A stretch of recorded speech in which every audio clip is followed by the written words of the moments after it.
बिहार में आ रहे हैं और अपनी विकास की गाथा नहीं बोल के कहते भाइयों बना, यदि आपने इंडिया गठबंधन को वोट किया तो 2 भैंसे में 1 भैंसे आपकी छीन लिए जाएंगे। ऐसे भाषा बोल रहे हैं कि इनको वोट नहीं करेंगे तो गरीबों का 2 भैंस में से 1 भैंस इनको छीन लिए जाएंगे।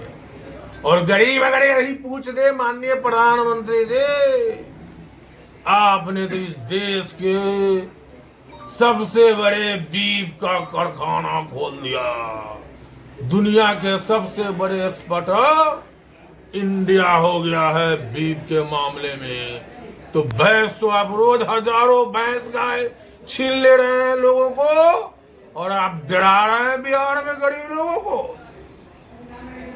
क्षेत्र में प्रचार हो रहा है, आपके प्रत्याशी आरजेडी के प्रत्याशी विजय कुमार शुक्ला और मुन्ना शुक्ला जीत की काफी भरोसा दे रहे हैं, कहाँ तक क्या लग रहा है? आप लोगों को भी लग रहा हो, हम तो देखते हैं कि मीडिया के माध्यम से भी जितना सर्वे आ रहा है और जो लोग डोर टू डोर कैंपेन कर रहे हैं, जो मीडिया के लोग, सब चैनल लगभग चैनल में तो हम देख रहे हैं, चाहे सोशल मीडिया में उन्हीं का नाम आ रहा है।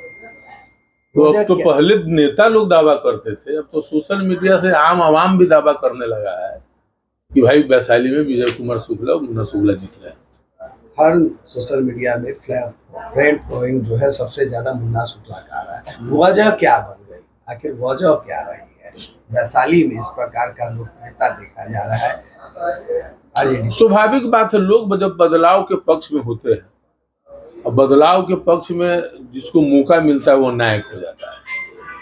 अभी लोग बिहार ही नहीं देश में लोग बदलाव के पक्ष में हैं और एक महत्वपूर्ण पार्टी जिसके नेता तेजस्वी यादव, जो आम जनों में जिनका विश्वास है, तमाम वर्गों के लोग, नौजवान, छात्र, किसान, तमाम लोग उनको बिहार के उनमें भविष्य समझ रहे हैं। युवाओं को लगता है कि तेजस्वी जी आएंगे तब जाकर के लोगों को रोजगार मिलेगा, नौकरी मिलेगा, निवेश होगा, तो लोगों में एक विश्वास बढ़ा है। तो जहां जहां तेजस्वी जी के सिपाही हैं, उन्होंने जिनको सिंबल दिया उनका फैंस फॉलोइंग सहयोग बढ़ रहा है और वह जीत के करीब जा रहा है। दूसरा बड़ा सवाल आ रहा है कि आप हमेशा कह रहे हैं मंच से तेजस्वी यादव को लोकतंत्र बचाना है, संविधान खतरे में है, आखिर किस प्रकार से लोकतंत्र खतरे में है और संविधान खतरे में है, संविधान बचाने की जरूरत पड़ रही है, आखिर क्या? उन्हीं के लोग जो है, एनडीए के लोग ही न बोल जाते हैं। एनडीए के लोग, अमित शाह जी क्या बोले हैं उसका भी क्लिप चल रहा है। गया में एक भाजपा के विधायक क्या बोल रहे हैं मंत्री, पूर्व मंत्री, उसका भी क्लिप आप लोगों के सामने गुजरा होगा। दूसरी बात, बहुत ऐसी चीजें हैं। अब देखिए, तो देश में तो प्रथम बार कोई जुडिशियल पदाधिकारी सुप्रीम कोर्ट के 4 बेंच के न्यायाधीशों ने कहा कि लोकतंत्र खतरे में है। बाद में चीफ जस्टिस ने कहा कि देश में न्यायपालिका खतरे में है। तो ऐसा नहीं है, आम है, ये आम लोगों में चला गया है यह बात। देखिए, बहुत दिन तक कोई चीज को छुपा करके वार आप नहीं कर सकते, अपनी एजेंडा को ज्यादा दिन तक आप नहीं छुपा सकते, वह बीच क्लियर हो ही जाना है। तो आम लोगों में इनकी एजेंडा जो हिडन एजेंडा इन लोगों का जो था, वह एजेंडा कहीं ना कहीं अब लाख कुछ सफाई दे रहे हैं। अब तो सफाई पर भी लोग उतर आए हैं, लेकिन उससे कोई अंतर नहीं पड़ता है। इनकी मानसा को तमाम लोग जानते हैं। बिहार में जब भी पीएम या चाहे कोई बड़े नेता की जब रैली होती है तो सिर्फ और सिर्फ फोकस किया जाता है 90 के दशक वाले जंगल राज। यही बात तो हम आपके माध्यम से पहले भी कह चुके हैं। हम तमाम लोगों को कहना चाहते हैं, 34 साल हो गया। हम बोलते हैं कि जो उस समय नौजवान थे उनका नौजवान हो गया बेटा, युग बदल गया है और आपको 10 साल मौका दिया गया है। आप 10 साल में जनता के क्या लिए क्या किए, यह बात बोलिए। सो जा बच्चे, नहीं तो गब्बर आ जाएगा, ये सब कहानी कहने से नहीं होगा। आप क्या काम किए हैं वो काम बोलिए लोगों को कि हमने यह काम किया। ये लोग तो करते नहीं है और आते हैं वही लालू तेजस्वी चालीसा पढ़ के चले जाते हैं। तो फिर यहाँ के लोग भटकेंगे, 90 के दशक की याद रख करेंगे या फिर नहीं? आधुनिक युग आ गया है, ये सब अब कहने की सुनने की बात है। आधुनिक युग हो गया है, हर हाथ में मोबाइल है, 1 मिनट में कोई भी मामला होता है तो आम जनमानस में चल जा रहा है, समझे। ये बोले नहीं कि लोगों का जो है सो जा बच्चे नहीं तो गब्बर आ जाएगा, डरा करके तो डरा करके राजनीति अब नहीं करा। कोई देश की जनता किसी से डरने वाली नहीं है। दलित हो, पिछड़ा हो, अन्य समाज के लोग हो, प्रगतिशील समाज, सारे लोग, नौजवान, साधन का भी अभाव है उसके बाद भी डरने वाले नहीं है। सब लोग जो है सो समझ चुके हैं, पहले वाली बात नहीं है। इस बार के जो चुनाव हो रहे हैं, दो विचारधाराओं के चुनाव हो रहे हैं, इस पे आपका जो कॉन्सेप्ट है वो सिर्फ और सिर्फ ऐसे कैसे अलग दिख रहा है? देखिए, हम लोग तो मोहब्बत वाले लोग हैं। देश की जो संस्कृति है, देश की जो विरासत है, तमाम धर्मों के लोगों ने देश के स्वतंत्रता की आज़ादी में बलिदानी देने का काम किया, कुर्बानी देने का काम किया, और एक खूबसूरत इस देश में सभी का मान सम्मान हो, सभी को अधिकार मिले, इसके लिए खूबसूरत बाबा साहेब भीमराव अम्बेडकर ने एक संविधान दिया जो दुनिया का बेमिसाल संविधान है। तो हम लोग संविधान बचाने वाले लोग हैं, हम लोग देश की संस्कृति और धरोहर के बचाने वाले लोग हैं। फताही के मैदान से प्रधानमंत्री ने कहा कि हम धर्म के नाम पर कोई आरक्षण नहीं देंगे, इस पर आपका क्या कहना है? कौन धर्म के नाम पर आरक्षण? तो कोई दे नहीं रहा है। हमको आरक्षण प्राप्त है, हम मुस्लिम, हम अति पिछड़ा समाज से आते हैं, हमको आरक्षण प्राप्त है। कहाँ धर्म के नाम पर आरक्षण है? धर्म के नाम पर आरक्षण तो इस देश में है ही नहीं। ये सब देखिए, ये सब कुछ बातें हैं। भाजपा के लोग हमेशा बोल जाते हैं, उसके बाद आप क्लियर कीजिएगा तो कितना व्यूअर जाएगा। जब तक बोल दिए देश में तो चला गया। तो जुमलाबाजी इसी को न कहते हैं। तो ये सब जुमलाबाजी है। प्रधानमंत्री ने यहाँ तक कह दिया कि आपके ओबीसी का भी आरक्षण लेकर मुसलमानों को दे देंगे। इस पर क्या कहना है? अच्छा, तो ये 2% भी मुसलमान जो है इस देश का, हम तो कहते हैं 0.1% भी अफसरशाही नेता किसी में नहीं है। सब पंक्चर बनाने वाले हैं, मिस्त्री है,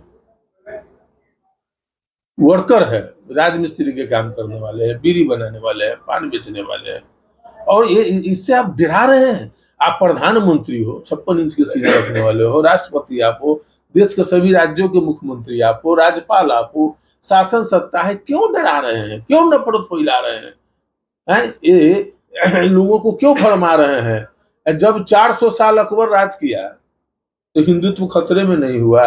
राज इनका है और क्या कहते हैं कि डरा रहे हैं। ये सब देश का प्रधानमंत्री इतनी ऊंची बात बोलते हैं, ये तो एकदम शर्म की बात है। उन्होंने यह भी कहा कि मुसलमानों का आज तक वोट बैंक बना के रखा, उनका विकास नहीं किया।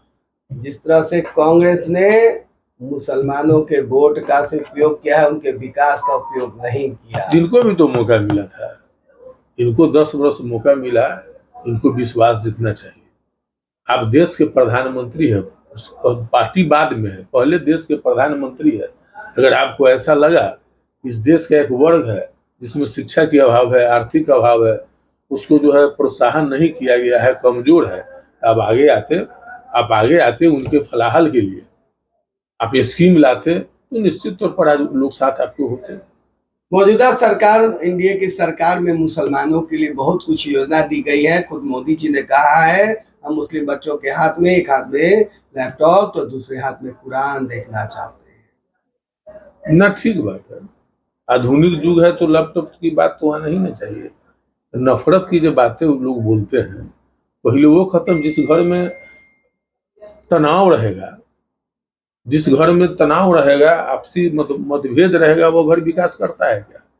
जिस समाज और राज्य में मोहब्बत नहीं होगा, आपसी सद्भाव नहीं होगा, तो वह कभी भी तरक्की नहीं कर सकता है। तो पहले जो बोलते हैं और जो उनके लोग बोलते हैं, पहले इस पर रोके, उसके बाद सब ठीक हो जाएगा। 20 साल पहले कैसा था? जंगल राज था, किसका विकास हुआ?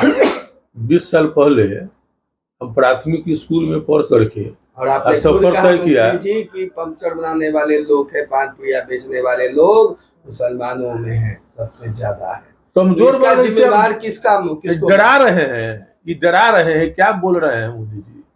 मोदी जी तो डरा न रहे हैं।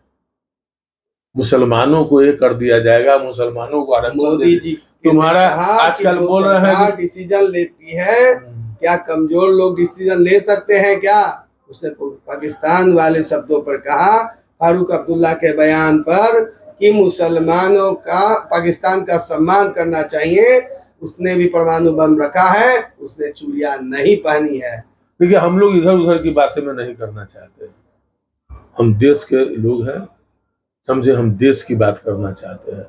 हम इधर उधर की बात करके हम ध्रुवीकरण करना पसंद नहीं करते हैं। हम लोग सेवा भाव करना, हम लोग को विकास करना, हम लोग इस एजेंडा पर बात करते हैं। हम लोग के नेता आदरणीय तेजस्वी यादव जी शालीनता और क्या कहते हैं विकास निवेश की बात करते हैं, नौकरी की बात करते हैं। कितने सीटों का दावा करते हैं बिहार में? बिहार की जनता, हमारे नेता ने बोला है कि अप्रत्याशी रिजल्ट होगा। तो हम लोग तो भाई जुमलेबाजी टाइप का बात कुछ बोलते नहीं है, इसलिए जनता तय करेगी कि क्या होगा।